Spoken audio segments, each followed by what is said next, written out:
भारत को जो चीन विशाल बांध बनाकर डरा रहा था, अब भारत की डैम तकनीक को देख बना भीगी बिल्ली।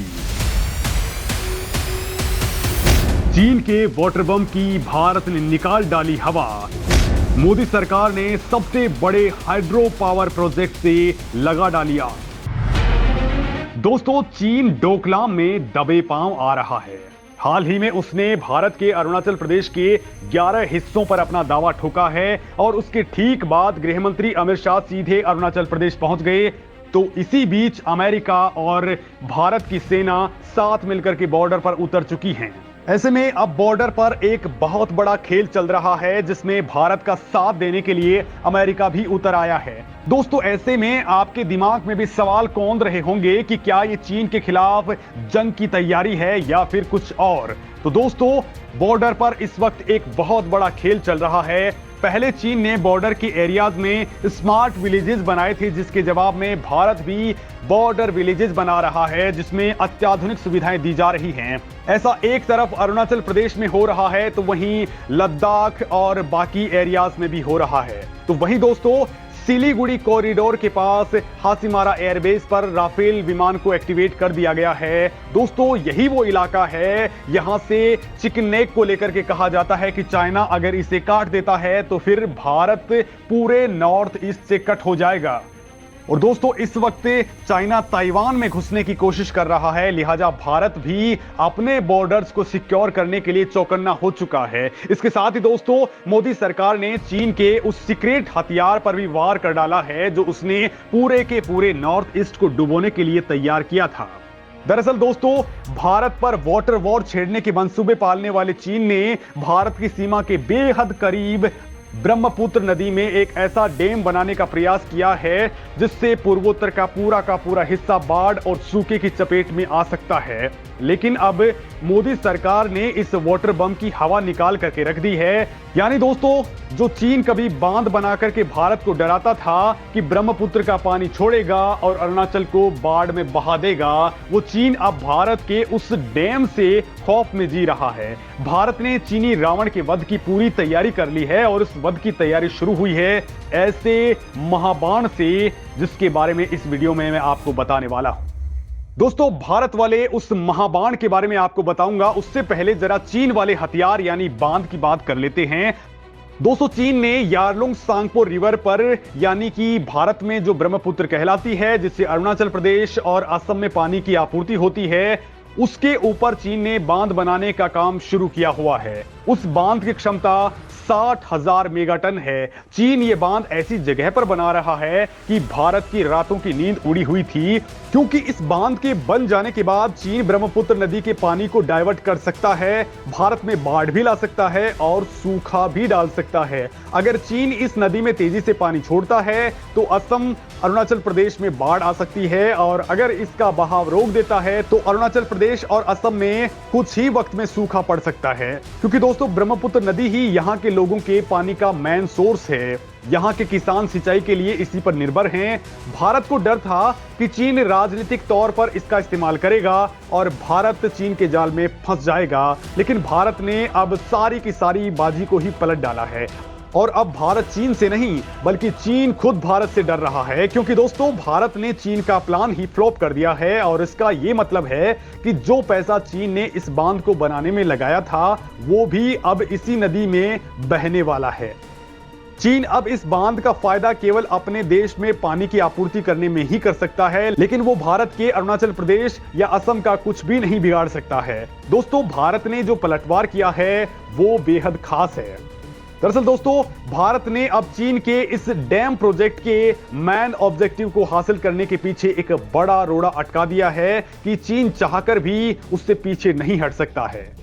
भारत ने अरुणाचल प्रदेश के लोअर दिबांग वैली में बांध बनाने को मंजूरी दे दी है और यह बांध चीन के बॉर्डर से लगता हुआ है।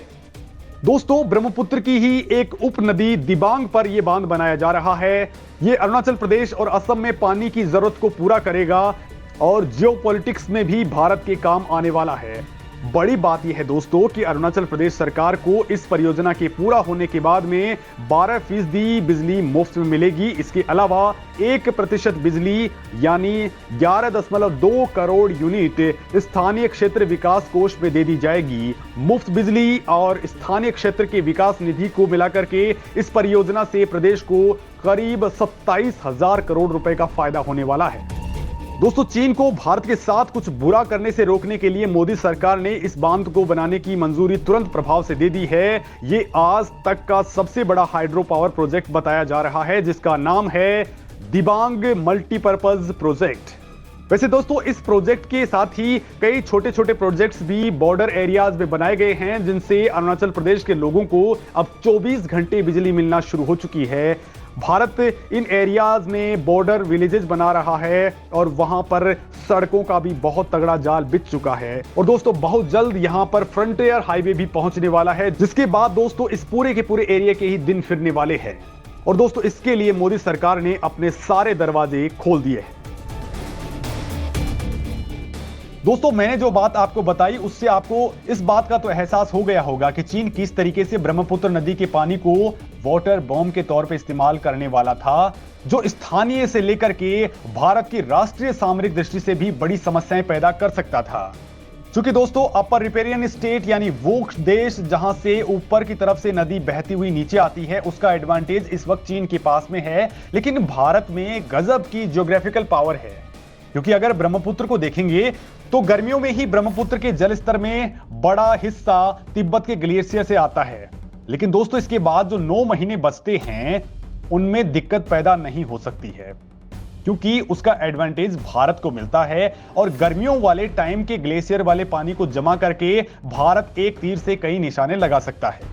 लिहाजा भारत ने अब तक का सबसे बड़ा हाइड्रो पावर प्रोजेक्ट मंजूर कर लिया है। अब चूंकि दोस्तों पूर्वोत्तर भारत के विकास के लिए पावर चाहिए और इसी पावर की बढ़ती डिमांड के कारण सरकार ने इस प्रोजेक्ट को बेहद जल्द बनाने का फैसला किया। दोस्तों, आपको बता दूं, यह project national hydro electric power corporation limited के जरिए बनाया जा रहा है। दोस्तों, सरकार दुनिया से कह रही है कि इस माउंटेनियस नॉर्थ ईस्ट रीजन में पावर की डिमांड बहुत ज्यादा थी, लिहाजा इस प्रोजेक्ट को तुरंत प्रभाव से मंजूरी देनी पड़ी। यह national hydro electric power corporation की NHPC लिमिटेड द्वारा डेवलप किया जा रहा है। इस हाइड्रो पावर प्रोजेक्ट की कैपेसिटी 2800 मेगावाट होगी। दोस्तों, इस प्रोजेक्ट के पूरा होने के बाद ऐसा अनुमान लगाया जा रहा है कि अरुणाचल प्रदेश और असम में बाढ़ की संभावना को बेहद हद तक कंट्रोल किया जा सकेगा। दोस्तों, इस प्रोजेक्ट को करीब 319 बिलियन की इन्वेस्टमेंट मिली है और यह प्रोजेक्ट इतना बड़ा है कि इसे पूरा करने में 9 साल का वक्त लग जाएगा। और दोस्तों, आपके लिए भी यह जानना बेहद जरूरी हो जाता है कि इस प्रोजेक्ट में भारत आखिर बना क्या क्या रहा है, तो जरा वो भी जान लेते हैं। इसमें दोस्तों एक कंक्रीट ग्रेविटी डैम बनेगा, जिसकी ऊंचाई 278 मीटर होगी और कहा जा रहा है कि इसकी नींव भी बेहद गहरी होगी। इसमें 6 प्रेशर टनल बनेंगी, जिसकी लंबाई 300 मीटर से लेकर के 600 मीटर होगी और इनका डायामीटर लगभग 9 मीटर का रहेगा, जिनका उपयोग हाइड्रो पावर प्रोजेक्ट में किया जाएगा। इसके साथ ही दोस्तों 6 टेल रेस टनल भी बनाई जाएंगी और इसकी लेंथ भी होगी 320 मीटर से लेकर के 470 मीटर तक की। इसके अलावा एक ग्राउंड पावर हाउस भी बनाया जाएगा। इस बांध को मल्टीपर्पज कहा जा रहा है, क्योंकि ये एक storage based hydro electric venture है। ब्रह्मपुत्र नदी में मानसून के दौरान एयर फ्लो की वजह से बाढ़ होना आम बात है। खास करके दोस्तों असम के लोगों के लिए ब्रह्मपुत्र नदी कई मायनों में वरदान मानी जाती है, लेकिन मानसून में किसी अभिशाप से कम भी नहीं होती है। लेकिन यह प्रोजेक्ट ब्रह्मपुत्र नदी से जुड़ी सारी समस्याओं की चाबी साबित होगा। और दोस्तों आपकी जानकारी के लिए बता दूं कि यह भारत का सबसे ऊंचा और सबसे मजबूत डैम बनने वाला है। साथ ही दोस्तों इसको लेकर के दावा किया जा रहा है कि इस हाइड्रो पावर प्रोजेक्ट से पूरे साल इलेक्ट्रिसिटी की 11,222 मिलियन यूनिट जनरेट हो पाएंगी, जिससे यहां के निवासियों की जरूरतें पूरी हो पाएंगी। दोस्तों यहां के स्थानीय लोगों की डिमांड से बिजली को लेकर के बहुत ज्यादा बढ़ी हुई थी और सरकार से वो लगातार इससे डिमांड कर रहे थे। और दोस्तों वो अब इससे पूरी होने वाली है। वैसे दोस्तों अरुणाचल प्रदेश और असम के लोगों की भलाई करना ही इसका इकलौता उद्देश्य नहीं है। माना यह जा रहा है कि यह बांध बनाने का फैसला, इसकी मंजूरी चीन के लिए एक संदेश और एक वार्निंग की तरह है कि भारत किसी से डरने वाला नहीं है। दोस्तों भारत सरकार ने लंबे वक्त तक एलएसी को इग्नोर किया और इसी वजह से अब चीन हमेशा से ही अरुणाचल प्रदेश को तिब्बत का हिस्सा बताता रहा है और हाल फिलहाल में जिस तरीके से उसने अरुणाचल प्रदेश के 11 हिस्सों पर अपना दावा ठोका है, उससे भारत चौकन्ना हो चुका है। लिहाजा दोस्तों भारत अब इन इलाकों में तेजी से डेवलपमेंट कर रहा है ताकि अरुणाचल प्रदेश की सीमा में चीन को घुसने से रोका जा सके। और दोस्तों हाल फिलहाल में भारत सरकार ने जिस तेजी के साथ में निर्माण किए हैं, उससे स्थानीय लोगों का डर भी अब खत्म होने वाला है। यानी चीन जो बांध बना करके डर यहां के लोगों को दिखा रहा है, वो पूरी तरह से हवा हवाई हो चुका है। भले ही इस प्रोजेक्ट को बनने में 9 साल लग जाएं, लेकिन चीन अभी से ही चिंता में पड़ गया है कि उसका पैसा बर्बादी की तरफ जा रहा है।